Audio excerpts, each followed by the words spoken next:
On. Alright.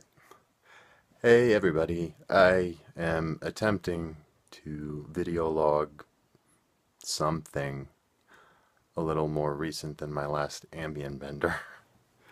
So I just got back a couple hours ago from finally seeing Captain America Civil War, and was hoping, I was hoping that it would be good, but too many times with movies lately I've hoped and hoped and it hasn't turned out well.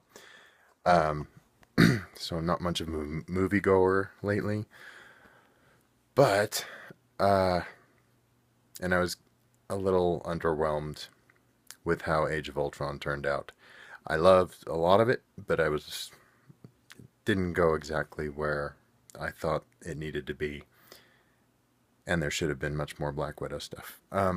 Anyway, so that's actually that's kind of the good backgrounder for um, my feelings off of the last couple Marvel movies.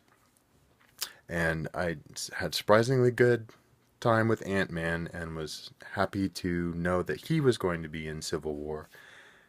Didn't know a darn thing about Black Panther, how they were going to get him in. I know about Black Panther, trust me, but I just didn't know how it was all going to work in, and I was like, yeah, we've got like at least 4 characters here that aren't really Avengers that are kind of just getting drafted in for this movie, and oh god, this could just be a horrible, you know, this point, this point, this point, this point, just one little string all between them and follow along. And it was not that way. They built the foundation. Um, the Russo brothers have basically done the best work of, all right, we've got this tissue over here, and, this musculature and skeletal structure all coming from these different points, and rather than, just grab the character out of Iron Man or grab the character out of Hulk and have them kind of show up in a, Hulk light capacity. Like Winter Soldier, Black Widow and Winter Soldier was so good. So awesome. And then in Age of Ultron, it kind of pulled back, and it was like, oh god, come on. So, yeah, the Russo brothers know how to bring in characters other than the main character of the movie they're in and make them shine. Like, another thing with Age of Ultron, I'm sorry, I love you. You got a Scarlet Witch, but I just didn't feel Scarlet Witch was used well. Um, to her fullest potential. She was not the Wanda Maximoff that I know from comic books. And I know a lot of us know a different Wanda Maximoff depending on all of the issues we might have read. But just the emotional centers for all of these characters were there. So when the Sokovia Accords and you sign this and the UN will tell the Avengers what to do thing came up, they established what the emotional stakes for these characters are. And yeah, I fully admit I went in Team Cap because, oh my god, if you ever read, if you're not a comic book reader and you ever read the Civil War books from about like 8 years ago, the original Civil War, not the Civil War 2 stuff that's coming out now. When it was, again, Tony's on one side, Cap's on another. I was Team Cap all the way there, and Tony was just coming off as a huge jerk to me. I was not on that side, and then they wrote in some more things to make him even more jerkish. And I was like, no, no, no, no, no. I hate you, Tony. You're an idiot. I never want to ever. I will never buy another Iron Man again. And actually, that was pretty true. Like, ugh, God, no. Uh, Comic Book Tony still has a lot to do before I will consider him worthy again. Anyway, but insofar as this movie goes, it was a very kind of seat of the pants interpretation. It was small scale because, there's not all that 750 heroes all living in New York kind of situation. But another thing, just on the side, I did appreciate that um, this, above all else, really does have crossover potential between Shield, Agents of Shield, and the MCU, and it did it subtly. And I think that's the best way that they're going to be able to do it.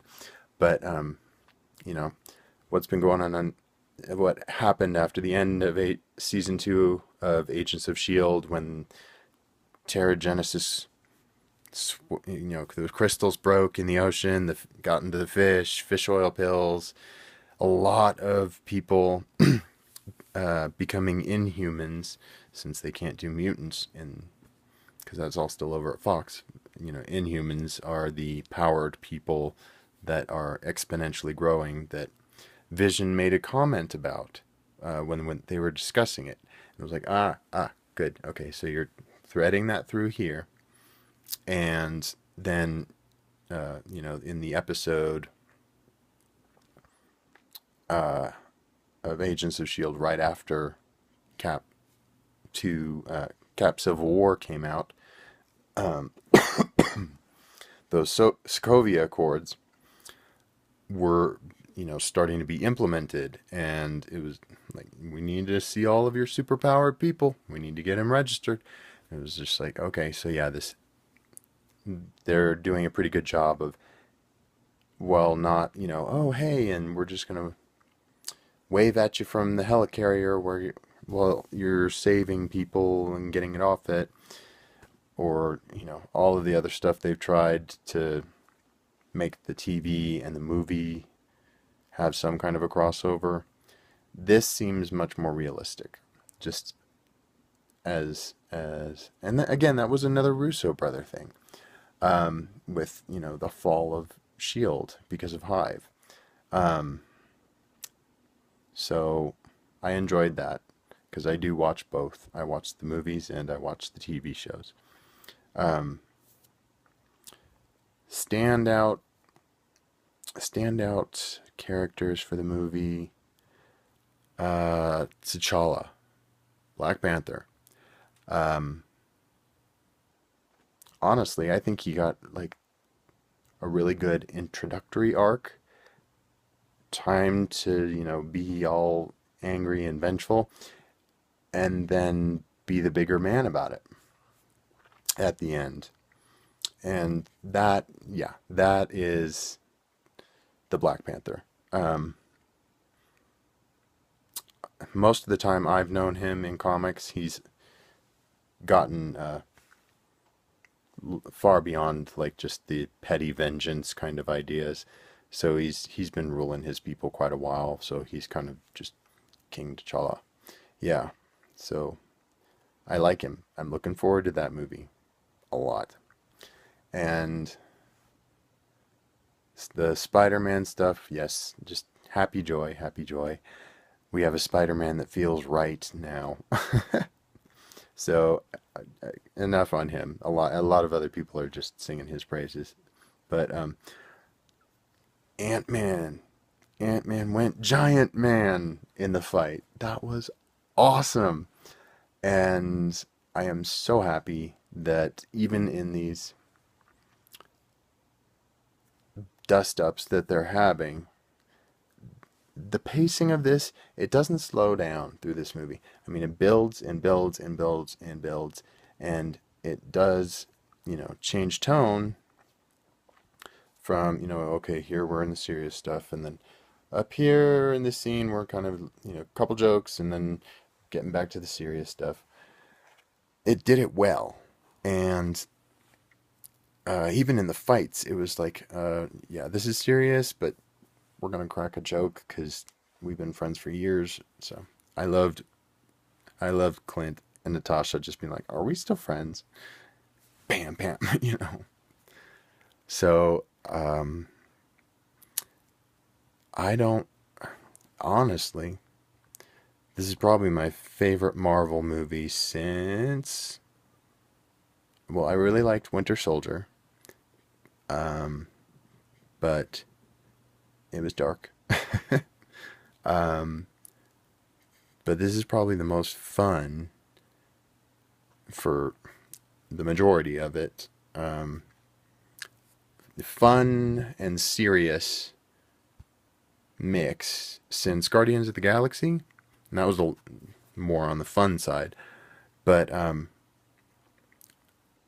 the Cap movies seem to be the the movies where Marvel is just going to be like, all right, and in the Cap movie, we're going to rip off the table and throw everything on the floor and just completely reposition all of your thoughts on what's going on in the Marvel MCU.